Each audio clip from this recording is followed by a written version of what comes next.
Assalamualaikum warahmatullahi wabarakatuh.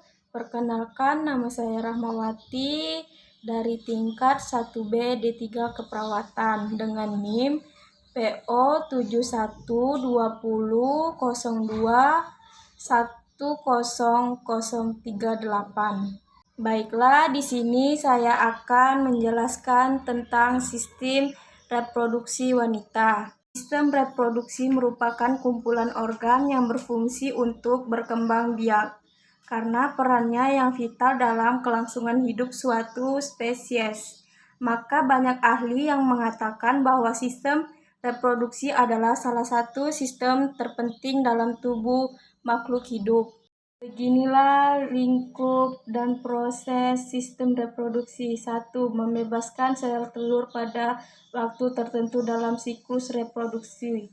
2. Pembuahan sel telur oleh sel sperma. 3. Pengangkutan ovum yang telah dibuahi ke uterus atau rahim. 3. Implementasi blastocita, embrio awal yang berkembang dari sel telur yang telah dibuahi. 5. Pembentukan plasenta dan memeliharakan bayi di dalam rahim. 6. Kelahiran anak dan pengeluaran plasenta. 7. Menyusui dan merawat anak. Organ penyusun sistem reproduksi wanita. Labia merupakan organ eksternal pada sistem reproduksi wanita. Labia ini terdiri dari 2 pasang lapisan kulit, namanya adalah labia mayora dan labia minora. Labia mayora ini berada di bagian luar dan saat pubertas akan ditutup oleh rambut kemaluan. Sedangkan labia minora atau disebut sebagian bibir kemaluan kecil tidak akan tertutupi rambut. Mons pubis.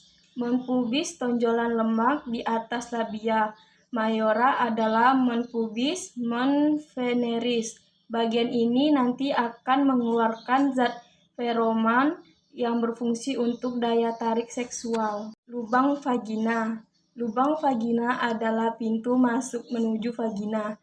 Lubang ini dijaga oleh selaput darah. Lubang uretra. Lubang uretra merupakan tempat keluarnya urin yang berasal dari kantung kemih. Klitoris. Posisi klitoris ada di bagian atas labia minora dan berupa tonjolan kecil. Bagian ini sangat sensitif bagi wanita. Kelenjar vestibular. Kelenjar ini berfungsi untuk menghasilkan lendir untuk menulmasi vagina saat ada stimulus atau ketika berhubungan seksual. Vagina yang berarti selubung merupakan lorong atau jalan keluar untuk melahirkan. Selain itu, vagina juga merupakan tempat masuknya penis saat berhubungan seksual. Vagina ini letaknya ada di belakang kantung kemih dan di depan saluran anus. Serviks atau leher rahim merupakan lorong sempit yang menghubungkan vagina ke uterus. Sifat fleksibel, jadi serviks ini bisa merenggangkan dan membuka jalan lahir saat persalinan dan akan kembali ke posisi semula saat normal. Seluruh serviks dilapisi oleh selaput lendir yang mengandung banyak kelenjar.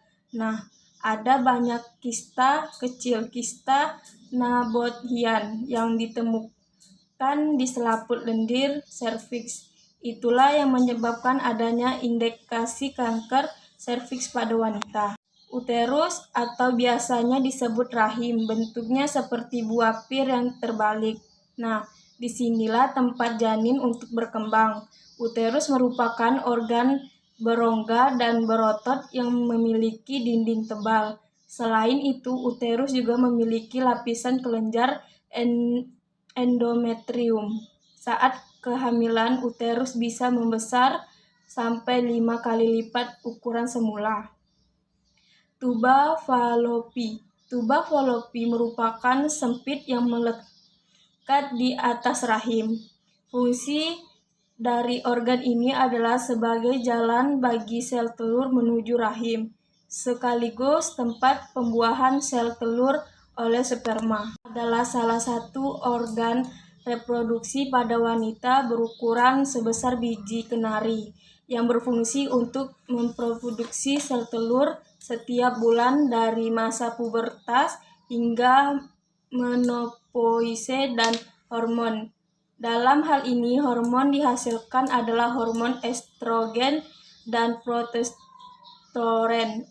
Ovarum pada manusia terdiri dari dua bagian, yaitu kanan dan kiri. Ovarium berbentuk oval dengan diameter sekitar 2 cm, panjangnya 3, cm dan tebalnya 1 cm. Volume ovarum akan berbuah sesuai usia. Pada usia 2 tahun, volume ovarium kurang lebih dari 0,7 mili. Pada usia 20 tahun, volume ovarium akan mencapai puncak sekitar 7,7 mm. Setelah itu akan mengecil sampai menopause yang ukurannya rata-rata 2,8 mm. Abu kemerahan merupakan warna dari ovarium, sementara letak ovarium ada di rongga perut, lebih tepatnya di daerah pinggang kanan dan kiri, dengan kapsul pelindung dan penggunaan beberapa folikel di dalamnya. Anatomi dan bagian ovarium. 1. Bagian permukaan. Bagian permukaan terletak di bagian paling luar dari ovarium yang terdiri dari epitel koboid selapis atau epitel germinal. Korteks merupakan bagian ovarium yang terletak sesudah bagian permukaan atau di bawah epitel germinal.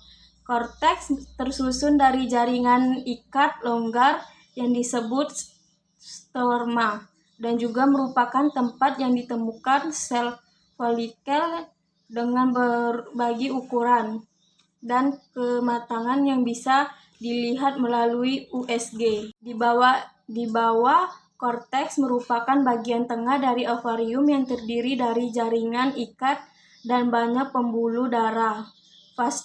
Vaskular adalah medula atau disebut juga hilus. Ovarium. Perkembangan sel telur yang terjadi di dalam ovarium disertai dengan kelompok sel bernama sel folikel. Sel tersebut berisi cairan tempat terbentuknya sel telur, sementara sel folikel tumbuh dirangsangkan oleh hormon FSH, follicle stimulant hormone. Perkembangan ogonium menjadi oosit terjadi sejak masa embrio, sementara perkembangan oosit menjadi sel ovum matang tidak akan terjadi hingga masa pubertas dimulai. Ketika masa pubertas sudah dimulai, sel ovum matang akan segera dilepaskan dari sel folikel yang kemudian dikeluarkan dari ovarium ke rahim. Jika sudah masuk ke rahim, maka sel ovum matang tersebut siap dibuahi oleh sel sperma pria. Apabila sel ovum berhasil dibuahi sel sperma, maka akan tumbuh menjadi embrio. Sementara jika sel sperma tidak berhasil membuahi sel ovum, maka wanita akan mengalami menstruasi, yakni dinding endometrium luluh bersama sel ovum yang tidak berhasil dibuahi. Sistem reproduksi wanita. Kanker. Ini ditandai dengan rasa berat pada panggul, berupa fungsi saluran pencernaan atau pendarahan vagina yang abnormal. Penyakit ini bisa ditangani dengan pembedahan dan kemoterapi. Kanker. Ada kista yang abnormal tumbuh di lapisan epitel serviks, maka kanker serviks terjadi. Penyakit ini bisa ditangani dengan mengangkat uterus ovarium sepertiga bagian atas vagina, dan kelenjar limfe panggul.